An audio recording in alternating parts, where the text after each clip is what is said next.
everybody, welcome back to the WrestleDude YouTube channel, as it is that time of year again. Another year gone, and another exciting year of NXT action, especially at our favorite NXT shows of the year, NXT TakeOver events. And definitely with 2020, NXT TakeOvers hit quite different, as, you know, one of the biggest parts about NXT TakeOver is the roar of the crowd that make every matchup seem incredible.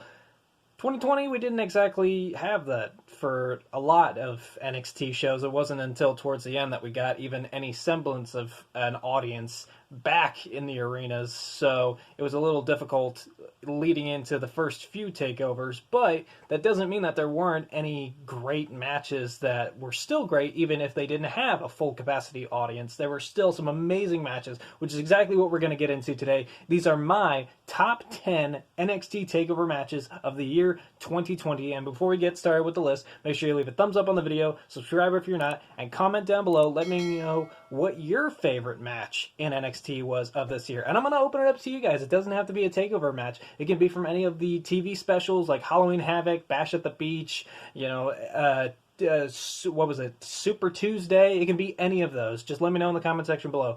What is your favorite match of NXT in 2020? But without that being said, let's get into the list with number 10.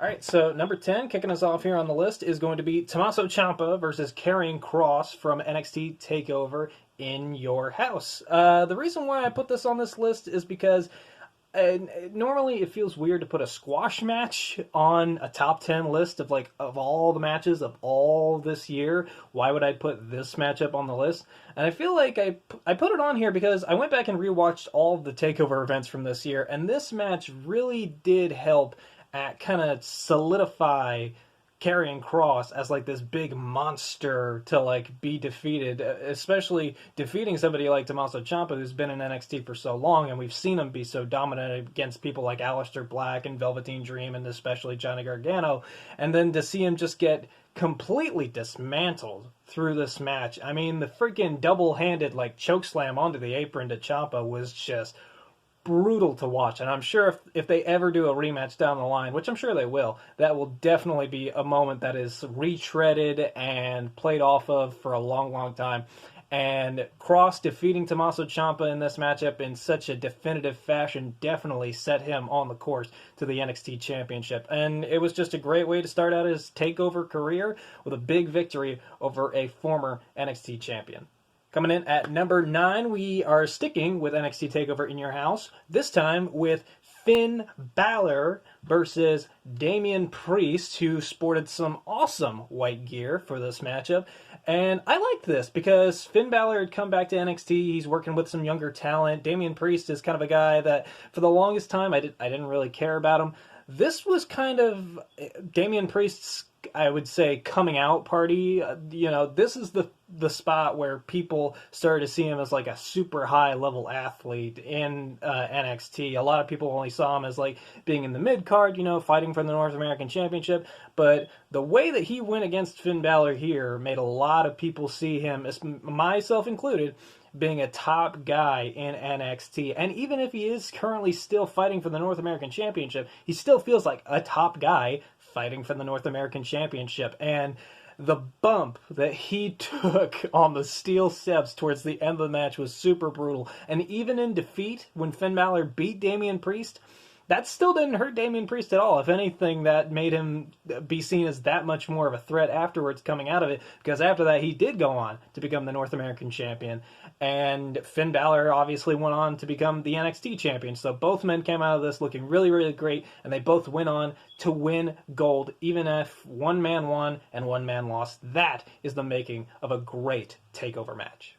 Coming in at number 8, we are going to NXT TakeOver XXX, and it is Adam Cole versus Pat McAfee. I'm not gonna lie, heading into this matchup, I did not care at all. I hate when celebrities get involved in wrestling matches, and Pat McAfee was no exception. But after watching this matchup, I can definitely say it is one of the best celebrity matches in all of WWE history, not just in NXT, considering I'm pretty sure this is the first of its kind. But, you know, Pat McAfee, he held his own, even if they choreographed this throughout, like, weeks and weeks before the show. on the show itself, it was pretty freaking awesome. You had Pat McAfee doing a backflip off the top rope and then hitting the superplex, the dive to the outside. Thankfully, the right man won with Adam Cole picking up the win here. And then it continued on with Pat McAfee coming back to face off in the War Games matchup later in the year. But Pat McAfee held his own in this matchup. Adam Cole made an awesome matchup out of this with the help of Pat.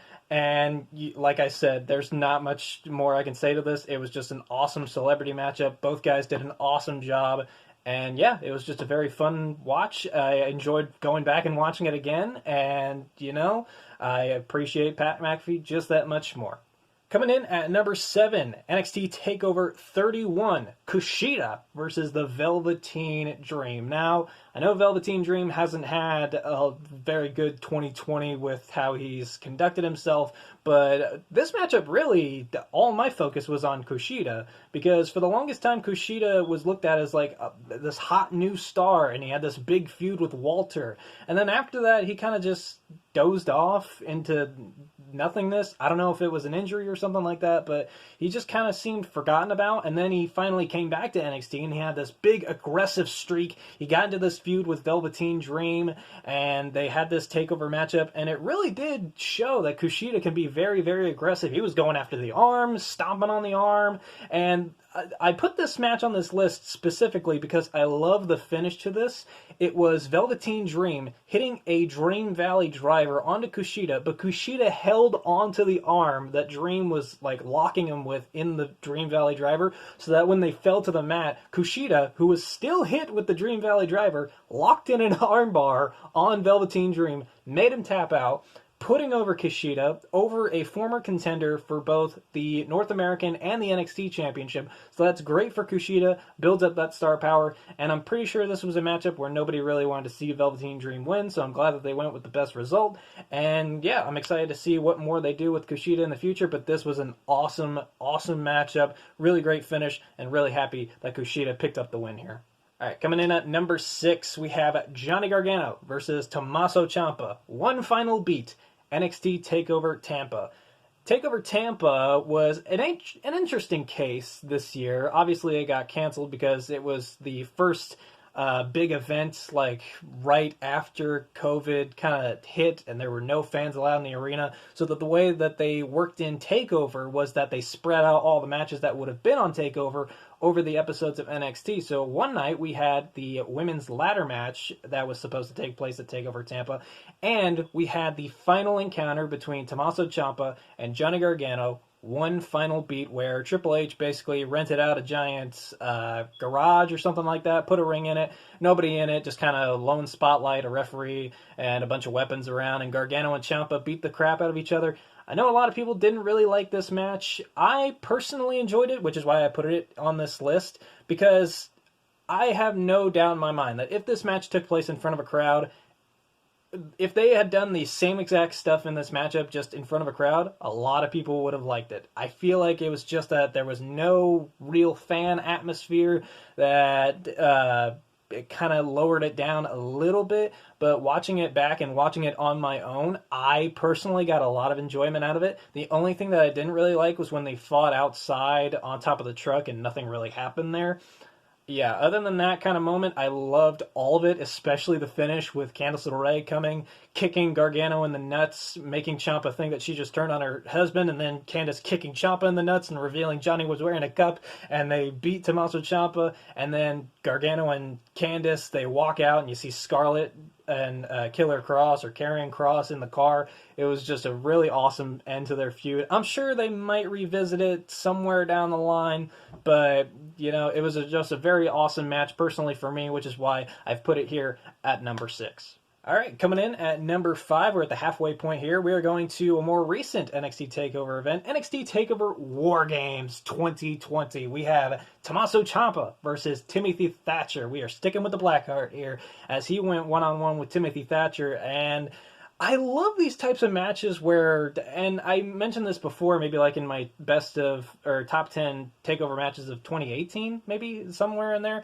but one of my favorite matches of that year was Hideo Itami versus Aleister Black. I love those matches where it's just like two guys like beating the crap out of each other, hard strikes and all that jazz. And this was very much like that. It started out slow with like some grappling, some like rest holds and like hard holds and a lot of grappling around, and it slowly built up and up, you know, with the 𝙉𝙓𝙏 𝙏, and then it slowly started getting to like kind of big strikes, and then towards the end both guys were beating the crap out of each other. Timothy Thatcher's ear got cut open, so there's like blood dripping down the side of his face. It was really brutal. And then the finish to the match was really, really great, with Ciampa like wrapping Thatcher up in the ropes and like hitting all these hard strikes on him, like a couple knees too, and then finally putting him off with the DDT. It looked really great. And then even after the matchup, with both guys kind of sitting on the apron looking at each other like, that was a hard strike. I started getting vibes of like the series of matches that Oney Lorcan and Danny Burch had on NXT TV before they eventually became a tag team, which at the time I was thinking that that was where this was going to lead. Like the two of these guys would have back and forth matches. They would see each other as really great allies and they would become a tag team. Obviously, with hindsight now, they're about to go, as I write this, they're about to go into a fight pit match. So obviously no tag team stuff's going to be happening anytime soon, but this was still a really great match, and I would definitely go back and watch this again. All right, coming in at number 4, and we are sticking with War Games 2020 as we are going Team Shotzi versus Team Candice inside the War Games. I was curious, and I was debating on which TakeOver War Games match to put on here, but I feel like the women's matchup just edged it out because there was a lot of really great stuff in it. And one of the biggest moments being Io Shirai jumping off the top of the cage while a trash can was over her head and she dove onto everybody in the ring. And then we also had, the Rhea Ripley with the hammer. You had Shotzi hitting the big senton off the top of the ladder onto Candice, who was sandwiched between chairs. There was the awesome moment of like Shotzi being attacked with like all the kendo sticks in one ring and then her teammates trying to come and save her.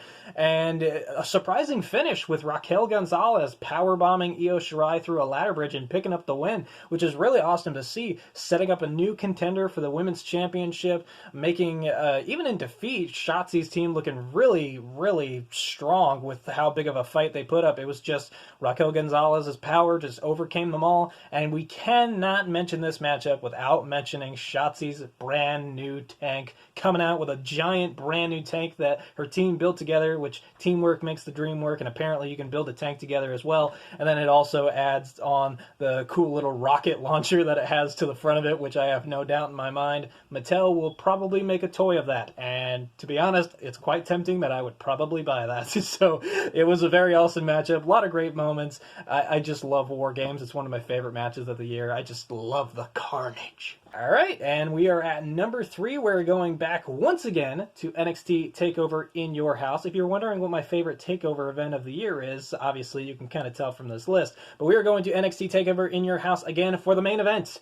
Charlotte Flair defending the NXT Women's Championship against Rhea Ripley and Io Shirai is number 3 on our list. I wasn't a big fan of Charlotte's NXT title run. If you guys want to learn more about that, I will link that video at the end or in a card up here. But this was just an awesome match. These three are really great. I'm a big fan of Rhea Ripley. Io Shirai is really great, and obviously Charlotte Flair is really great. It was just wrong time for her, but it was really awesome to see all three of these people compete in this triple threat match. Io Shirai versus Charlotte Flair is a dream match a lot of people have wanted, and we got that on NXT TV. We got a little bit of it on NXT TV. Then we got Rhea Ripley in the mix, and putting them all together, it was a really great matchup, including, yet again, Io Shirai putting her body on the line, not doing a dive off of a cage, but doing a dive off of a house entranceway, diving onto Charlotte and Rhea Ripley, and then going on to pin Rhea Ripley to become the new NXT Women's Champion, and a result I didn't see coming. I thought we were going to get Rhea Ripley as the NXT Women's Champion again, or Charlotte retaining. I was not expecting Io Shirai to win here, so it definitely was great to see a surprising face for me to see win and also a fan favorite to win. But yeah, there was a lot of great moments in this matchup. It was, once again, very hard-hitting. I love the women's matches, especially where they give it like 150%. That stuff is really great. Really makes you appreciate the type of women's wrestling we get nowadays compared to the bra and panty matches of yesteryear. But yeah, this was just really great, and it really did deserve to main event this pay-per-view. All right, number 2, NXT TakeOver Portland. Keith Lee versus Dominik Dijakovic for the NXT North American Championship. This was, unfortunately, this is their last match together at NXT, I'm pretty sure. Now that I think back, I'm pretty sure it is their last one before they both went to Raw. I don't know what happened to Dijakovic. I don't know. Who knows? He might be hanging out somewhere having some beer at a T-bar. I mean, something like that. But yeah, these two having this awesome big man match in Portland. Thankfully, this had the added benefit of being in front of a crowd, but think of all the Dijakovic and Keith Lee matches that they've had in NXT and then just multiply it by 10, because there was just so many crazy moments in this match. The biggest one I can think of is Dijakovic putting Keith Lee in like a rolling chair, kind of like the one I'm sitting in. He puts him in a rolling chair at ringside next to the announce tables. He goes into the ring and springboards like off the top rope and does like a senton roll and dives onto Keith Lee. That was just an insane moment. It's going to stick in my brain for a long, long time. And I love the finish of the matchup, too, being just like Dijakovic so close to putting away Keith Lee, but he just can't get him up because his back hurts too much. And then finally, Keith Lee is able to hit the spirit bomb, I'm pretty sure. Or no, it was the like attitude adjustment move that he does. And finally puts away Dijakovic, teasing that we were going to get a rematch soon. Obviously, we didn't get that. But hey, if they do end up doing a rematch on the main roster on Raw or SmackDown or on WrestleMania, hopefully, maybe, who knows.